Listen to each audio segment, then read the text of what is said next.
Ton garage? Ben oui. C'est ça, c'est ta machine de course, là? Ben oui. Écoute, les deux machines qu'on prépare justement pour la série de NASCAR Canada. OK. Donc, effectivement, on fait pas mal de mécanique ici. C'est le quartier général, disons, de l'équipe de Oui, course. c'est ça. L'équipe du clos, Chrysler, Jeep, Dodge, Fiat, Ram.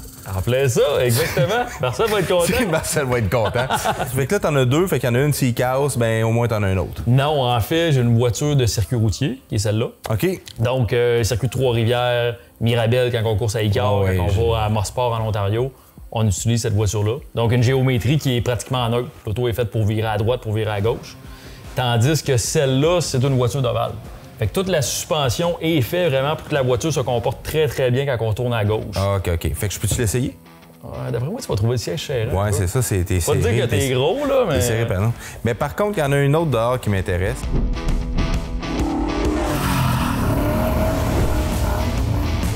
Fait qu'elle, une voiture que je connais assez bien. Ben oui, écoute, je te dirais que c'est une de mes fiertés quand même, cette voiture-là. C'est une voiture qu'on avait construite à l'époque de propulsion, même qu'on avait fait un espèce de challenge, moi et Carl. Avec Carl Nadeau. Ça avait été vraiment cool, ça, comme ça avait. On avait entendu parler pas mal. Écoute, on réécoutait l'émission il n'y a pas longtemps ensemble, puis on voyait un petit peu les espèces d'étapes qu'on avait faites. Mais moi, le gros challenge de cette voiture-là, oui, c'est une voiture qui est puissante. Par contre, le problème, c'est de la faire accrocher. Oui, c'est ça le problème. Au niveau de l'adhérence, c'est de mettre la puissance au sol, tandis que Carl, avec sa Miata, qui était beaucoup moins performante, mais par contre, il était capable de faire accrocher l'auto pour avoir une très bonne accélération initiale. Oui, il avait mis des pneus assez larges. Il y avait un white body kit aussi. Lui, il avait vraiment monté pour la track. Mais toi, tu avais quelque chose pour tricher, il me semble, dans la valise. Oui. Écoute, j'avais mis un système de nitro, de nitrous dans ce véhicule-là aussi. Oh, ça, c'est la surprise que je gardais pour Carl. C'est la petite surprise, Oui, exactement. Ouais.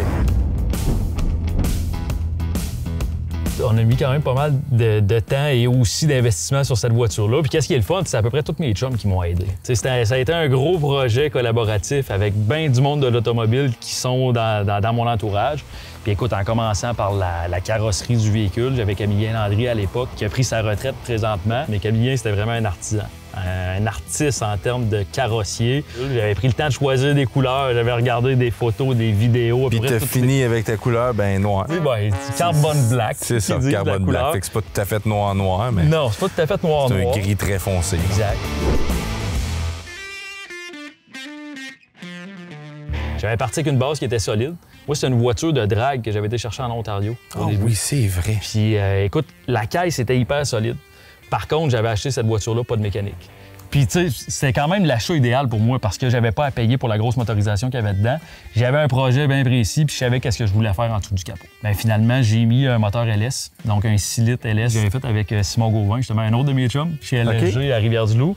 Donc, on avait fait une conversion LS, transmission manuelle, 6 vitesses aussi. Ça, c'était quelque chose parce que j'avais pris une transmission de Corvette. J'ai coursé longtemps avec des Corvettes, j'ai encore une Corvette de course. J'avais des pièces d'espace. Mais je sais pas si tu sais la particularité qu'il y a avec une transmission de Corvette. Aucune idée. C'est qu'une Corvette, disons de génération C5, la transmission est en arrière, sur l'essieu arrière. Oui, Pour essayer de répartir le poids 50-50. D'avoir la voiture 50-50. OK. Mais essaye de mettre une transmission qui est justement sur un essieu arrière d'une Corvette à une transmission conventionnelle, disons, qui est vraiment beauté sur le moteur, dans le cas de la Camaro ici. Là, c'est là aussi qu'Alex Deneau, qui était de HD Performance, c'est lui qui avait fait sa magie. Il avait trouvé des pièces, il avait commandé des pièces sur Internet qui venaient des États-Unis pour être capable, justement, de revirer ma transmission de bord et de l'adapter au moteur LS que j'ai mis dans ce véhicule-là.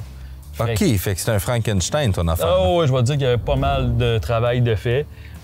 Puis de ce côté-là, ça a été intéressant parce que je trouve que l'ensemble de performance de la voiture, tu vas voir, ça parle par lui-même aussi. Ça fait une voiture qui est quand même très, très performante. Fait que tu vas me laisser la conduire. C'est soldé ou... Oui, tu me dis, Yoann, je te laisse conduire ma voiture. Promis, cette fois-ci, je te la laisse. Ça fait 5 ans que je te demande de la conduire. Puis là, tu me dis oui enfin pour une fois. Fait que moi, je l'ai pris en note, là. Je sais pas, on dirait que ça me tente moins. Qu'est-ce que tu fais? Non, mais il m'a conduire. Ah, je t'entends de te faire plaisir. Je pense que je dois te laisser aller. Garde-toi.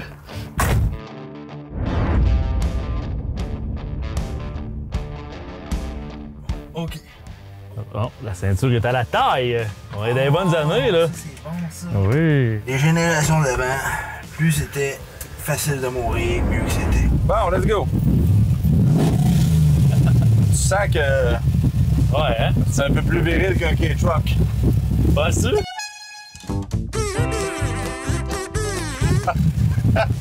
L'air off. Oh, OK. Power bras. On va voir. Ça peut être intimidant un petit peu, non? Ah oui, tu vas voir. Surtout quand tu vas commencer à peser sur l'accélérateur. Ouais. J'ai hâte de voir tes premières impressions. OK. Le derrière veut passer en avant. Oh, je suis pas si pire que ça. C'est quand même 400 chevaux aux roues, là, sans nitrousse. Ah, on peut-tu l'essayer? Peut-être un autre fois. Je vais te laisser t'habituer un peu avec l'auto, là. Celle-là, spécifiquement. Tu sais, je te dirais, j'ai mis tellement de temps à pouvoir la mettre de mon goût, je te mentirais pas que je suis quand même fier du résultat. Ouais, non, il est magnifique, là. Je regrette rien à propos de cette voiture-là. À chaque fois que je ressors cette voiture-là, je recommence à prendre des photos, des vidéos. Écoute, je la trouve sexy sous tous ses angles. Vraiment belle. Tu sais, comme tu peux le remarquer, la suspension est rough aussi. Pas marqué. Mais là, ralentit un peu. Ouais. Mais là, en première, il accélère un peu, puis puis là en deux, puis il accélère aussi. Donne un petit kick, là. Accélère fort. Demain, il lève! OK! C'est ça qui est C'est vraiment le devil. C'est hot, là. Ah, j'aime ça, là. Ah non, oui. Quand je t'ai dit qu'on fait le mauvais garçon, hein, Oh oui! quand on conduit cette auto-là. Mais voyons donc! Il y a l'envers dans l'auto, je mets ma calotte par l'envers, j'attends que le soleil se couche.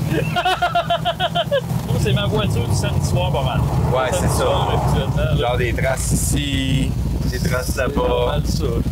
T'arrives sur le plateau à Montréal avec ça, là. Après moi, tu fais garocher Des sushis. Ouais, c'est ça. C'est une voiture qui est assez rough, là. Je pourrais la peaufiner, peut-être qu'elle soit un peu plus facile à conduire. Mais d'un autre côté, je l'aime comme ça. Moi, je te dirais, j'haïs pas ça. Ouais. C'est une bonne vieille américaine des années 60, là. J'haïs pas le côté rough, le côté comme tu pourrais mourir facilement dedans avec ta petite ceinture. Qu'est-ce que j'aime, c'est le côté qu'il faut que tu respectes l'auto. Tu sais, à chaque Exactement. printemps, quand je ressors la voiture, ben, tu vois, tellement il y a de la puissance pas mal là-dedans. Puis, il faut que tu respectes l'auto. Tu n'as pas le temps de respecter l'auto une fois que tu as fait des tonneaux là, dans le champ. Ouais, effectivement. Si, ça, c'est sûr que c'est de la technologie récente. Fait que ça, c'est tout l'écran qui sert justement à avoir les informations sur le système d'injection du moteur. OK. C'est un système high-tech qu'on trouve dans le véhicule. Il y a autant de performance, mais pour ce système-là, il y en a ça quelques années. Mais pour le reste, c'est important pour moi aussi de garder l'intérieur quand même assez d'origine. Ces petits sièges-là, je les aime. Mais tu sais, 67, c'est la première année de la Camaro aussi. Puis replonge à cette époque-là, ben écoute, la Camaro a été faite directement pour concurrencer la Mustang. C'est On vrai. est arrivé en 65 à 64,5 avec la Mustang, qui avait fait un tabac, qui avait fait fureur. Les Américains voulaient des petites voitures assez abordables, sportives. Puis Chevrolet, il n'y avait pas beaucoup d'offres de ce côté-là pour dire pas du tout. Donc, on est arrivé avec la Camaro, la Pontiac Firebird. Puis là, on a eu un immense succès commercial avec ça aussi. C'était vraiment le début d'une belle épopée, ça. Ah oui, ben oui, c'est sûr. L'épopée des muscle cars. Ah oui. Feeling d'un auto électrique, pour avoir essayé des Audi RS e-tron GT, c'est des voitures qui sont puissantes, c'est incroyable. T'appuies sur l'accélérateur, on dirait que les organes veulent te sortir en arrière. Que j'avais l'impression que mon âme restait sur place, puis que le corps avançait. Mais par contre, il manque toute l'espèce de feeling sonore. Tu sais, l'espèce de feeling que la voiture est intimidante comme ça aussi, tu l'as pas avec une voiture électrique. Non, Mais le plaisir de conduite sera pas le même non plus. non, c'est ça.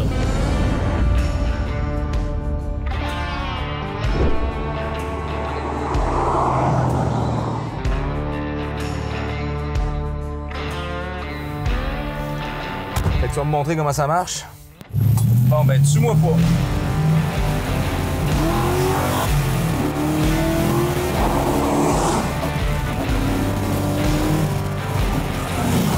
Ouais, là, c'est ta machine, hein? Ouais, c'est ça. Ça vous dérange si on fait une petite place? Ah, c'est correct.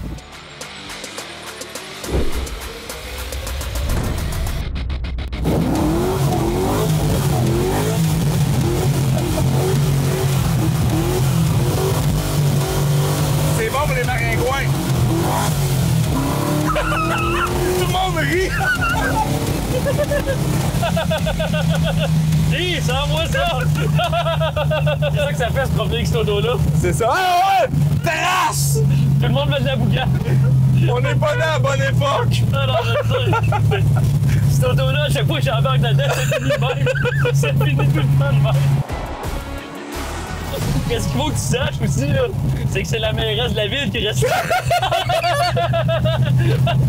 On avait son accord.